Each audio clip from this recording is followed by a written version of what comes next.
qui aime par-dessus tout la bagarre, le rugby et la bière. Un vrai bonhomme, quoi. Pourtant, il y a Irlandais et Irlandais. Jusqu'à récemment, le Nord, sous contrôle britannique, a été le théâtre d'un bain de sang entre les partisans de l'unité de l'île, les nationalistes catholiques, et ceux qui veulent rester fidèles à la couronne d'Angleterre, les loyalistes protestants. Aujourd'hui, dans Stories of Conflict, on vous explique en 5 minutes pourquoi le dossier irlandais demeure hautement explosif plus de 20 ans après la signature des accords de paix du Vendredi Saint.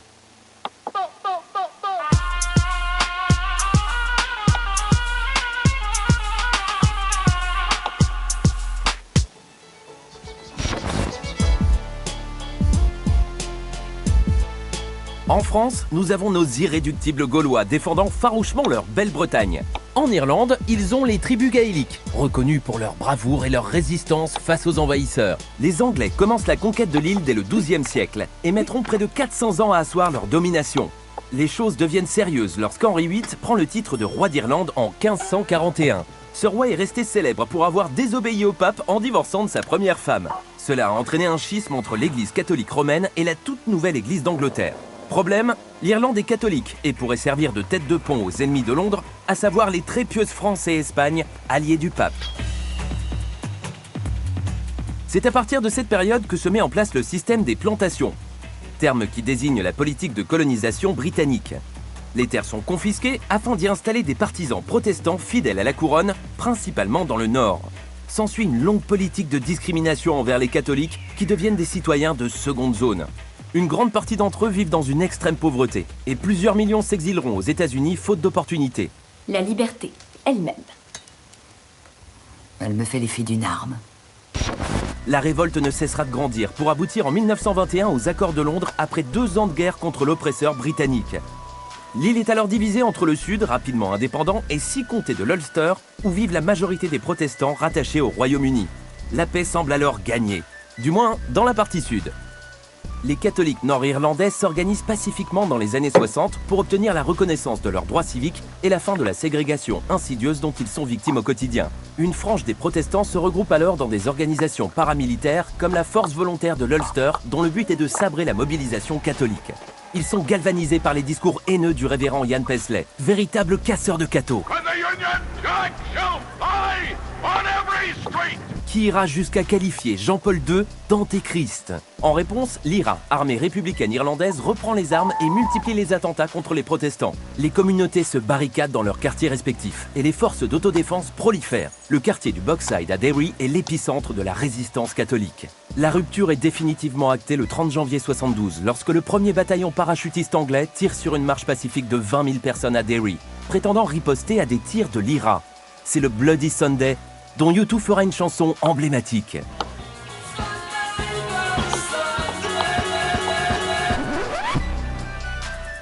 S'ensuivra une longue guerre civile, des internements sans procès pour les combattants de l'IRA et un attentat manqué contre Thatcher à Brighton en 1984. En 30 ans, ce qu'on appelle gentiment les troubles va donner lieu au conflit le plus sanglant de la seconde moitié du XXe siècle en Europe occidentale.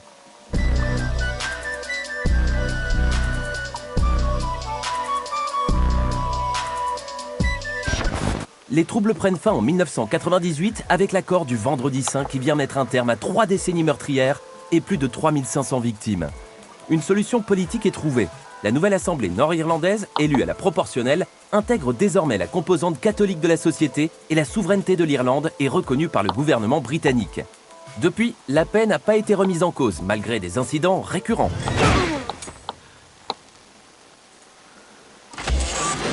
L'ouverture de la frontière a permis une plus grande intégration des 2 parties de l'île, de meilleures performances économiques et une liberté de mouvement jamais encore atteinte.